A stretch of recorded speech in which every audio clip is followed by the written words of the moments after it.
400 metre जगह, वो भी करीब 6 साढ़े 6 करोड़ रुपए में पेमेंट की बात की है। हमारे नेता चिराग पासवान जी इन सभी विषयों पर सरकार के साथ, प्रधानमंत्री जी के साथ बात कर रहे हैं और आने वाले दिनों में मैं ये बताना चाहूँगा कि इसमें जो भी फैसले आएँगे वो हमारे समाज के लिए एक नई रोशनी लेकर आएँगे और हम निश्चित रूप से जो हमारा तुगलकाबाद टेम्पल की ज़मीन है उसको वापस अपने समाज को दिलवाने का काम करेगी हमारी पार्टी। फरवरी 2027 में तो हम पंजाब को नशा मुक्त बनाएँगे, जो बेरोज़गार युवक हैं उनको रोज़गार के अवसर उपलब्ध कराएँगे। तो हमारी कोशिश ये होगी कि पंजाब जो कि भारत का SC/ST मामलों का सबसे बड़ा आबादी वाला प्रांत है, वहाँ पर जो बेरोज़गार की समस्या एक विकराल समस्या के रूप में आ रही है, हम निश्चित रूप से हर युवक को रोज़गार दे करके हम पंजाब के जो युवा हैं उनका भविष्य सुधारने की दिशा अपने नेता का सम्मान करें और लोक जनशक्ति पार्टी जो आज पहली बार लोकसभा विधानसभा चुनाव में पंजाब में उतर रही है, उसके सदस्य बने और उसको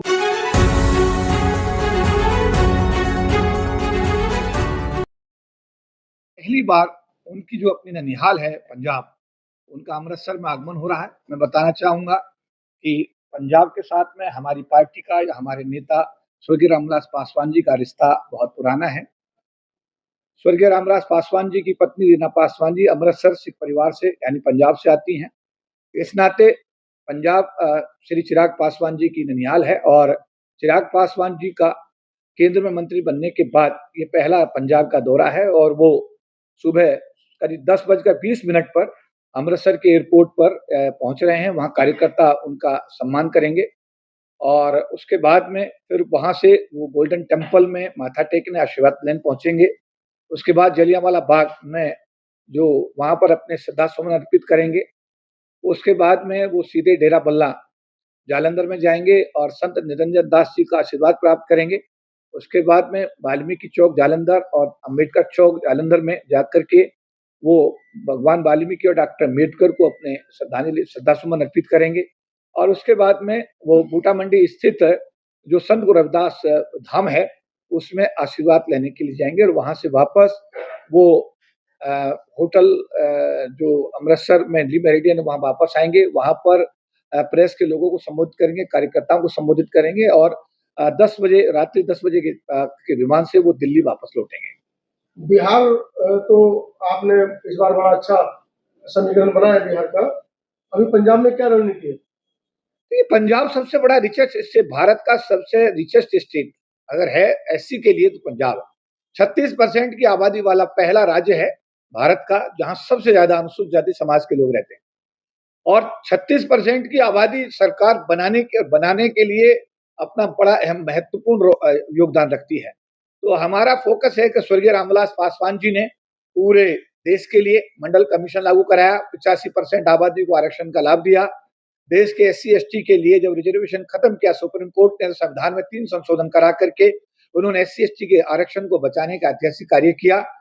देश का सबसे गरीब तबका जिसको कुली कहा जाता है, उनके लिए पास इशू करके दुनिया भर की व्यवस्थाएं उनको दे करके राष्ट्र की मूलधारा में लाए और जब टेलीकॉम मिनिस्टर बने तो उन्होंने सपना देखा था कि ये जो टेलीफोन है गरीब से गरीब आदमी के हाथ में भारत में होना चाहिए। उन्होंने STD खत्म की, उन्होंने 18 रुपए की कॉल खत्म की और आज जो गरीब आदमी के हाथ में मोबाइल देखा जा रहा है उसका श्रेय पूरा का पूरा अगर जाता है तो स्वर्गीय रामविलास पासवान जी को जाता है। तो उन्होंने न केवल भारत के गरीब तबके के लिए, अनुसूचित जाति जनजाति समाज के लिए, बल्कि भारत के हर व्यक्ति के लिए काम किया है और आज स्वर्गीय रामविलास पासवान जी की लोक जनशक्ति पार्टी रामविलास आज एक बार पंजाब में विधानसभा चुनाव जो 27 में हो रहे हैं उसमें मैदान में उतर रही है। 117 सीटों पर हम लोग अपनी तैयारी कर रहे हैं। वहां पर हम 117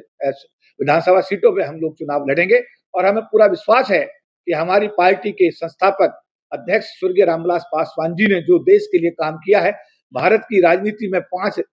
दशक यानी 50 साल तक वो 6 प्रधानमंत्री के कैबिनेट में कैबिनेट मंत्री रहे हैं और जिस विभाग में भी उन्होंने कार्यभार संभाला है, उन्होंने भारत के हर व्यक्ति को न्याय देने का हर संभव प्रयास किया है और हम अपने नेता के नाम पर और हमारा जो वर्तमान में अध्यक्ष हैं चिराग पासवान जी,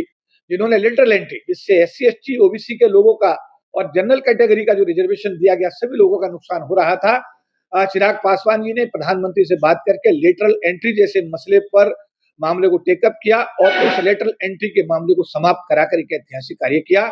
और हमारे नेता ने अभी जो 2 अप्रैल 2018 को जो मुकदमे दर्ज हुए थे हमारे बच्चों पर भारत बंद के दौरान, उन सबको वापस कराने के लिए मुख्यमंत्री उत्तर प्रदेश के साथ में बात की है, पत्राचार भेजा है, गृह मंत्री के साथ बात की है, प्रधानमंत्री के साथ बात की है। साथ-साथ जो गया का हमारा टेम्पल है, उसमें जो प्रबंधन बौद्ध समाज को, बौद्ध भिक्षुओं को देने की बात है, उसमें भी हमारे नेता ने प्रधानमंत्री जी के साथ में विस्तृत बात की है। साथ-साथ तुगलकाबाद का जो टेम्पल है, जो हमारा कई एकड़ लैंड जमीन जिसमें हमारा तुगलकाबाद में संत रविदास जी का टेम्पल था, जिसको सरकार ने वापस ले लिया और हमें सिर्फ 400 मीटर जगह, वो भी करीब 6 साढ़े 6 करोड़ रुपए में पेमेंट की बात की है। हमारे नेता चिराग पासवान जी इन सभी विषयों पर सरकार के साथ, प्रधानमंत्री जी के साथ बात कर रहे हैं और आने वाले दिनों में मैं ये बताना चाहूंगा कि इसमें जो भी फैसले आएंगे वो हमारे समाज के लिए एक नई रोशनी लेकर आएंगे और हम निश्चित रूप से जो हमारा तुगलकाबाद टेम्पल की जमीन है उसको वापस अपने समाज को दिलवाने का काम करेगी हमारी पार्टी, हमारा नेता। और साथ-साथ जो गया का टेम्पल है उसका प्रबंधन, जो बहुत भिक्षुओं को दिलाने की मांग बड़े लंबे समय से चल रही है, इन सभी बिंदुओं पर हमारे नेता चिराग पासवान जी सरकार के साथ बराबर संपर्क में हैं, बराबर पत्राचार कर रहे हैं, बातचीत कर रहे हैं और जल्दी ही इन सब विषयों पर हमको सफलता मिलेगी। पंजाब का प्रभारी आपको बनाया गया है, किन मुद्दों पर चुनाव लड़ेंगे पंजाब में? पंजाब में सबसे बड़ा समस्या बेरोजगारी है, सबसे बड़ा समस्या नशाबंदी है। हमारी सरकार जब पंजाब में टेक ओवर करेगी फरवरी 2027 में, तो हम पंजाब को नशा मुक्त बनाएंगे। जो बेरोजगार युवक हैं उनको रोजगार के अवसर उपलब्ध कराएंगे। तो हमारी कोशिश ये होगी कि पंजाब जो कि भारत का SC/ST मामलों का सबसे बड़ा आबादी वाला प्रांत है, वहां पर जो बेरोजगार की समस्या एक विकराल समस्या के रूप में आ रही है, हम निश्चित रूप से हर युवक को रोजगार दे करके हम पंजाब के जो युवा हैं उनका भविष्य सुधारने की दिशा में पहल करेंगे। और लोगों से क्या अपील करेंगे पंजाब में? मैं अपील करूंगा कि आपके नेता चिराग पासवान जी, जो स्वर्गीय रामदास पासवान जी के सुपुत्र हैं, इस समय भारत सरकार में वो केंद्रीय कैबिनेट मंत्री हैं, फूड प्रोसेसिंग इंडस्ट्री विभाग के कैबिनेट मंत्री हैं। आज 19 तारीख यानी संडे को वो दोपहर सुबह 10:20 पर वो अमृतसर के एयरपोर्ट पर उतर रहे हैं, आ रहे हैं। आपसे निवेदन है कि अपने नेता का सम्मान करने के लिए आप अमृतसर के एयरपोर्ट पर प्रातः 10 बजे पहुंच करके अपने नेता का सम्मान करें और लोक जनशक्ति पार्टी जो आज पहली बार विधानसभा चुनाव में पंजाब में उतर रही है, उसके सदस्य बने और उसको मजबूत करने का काम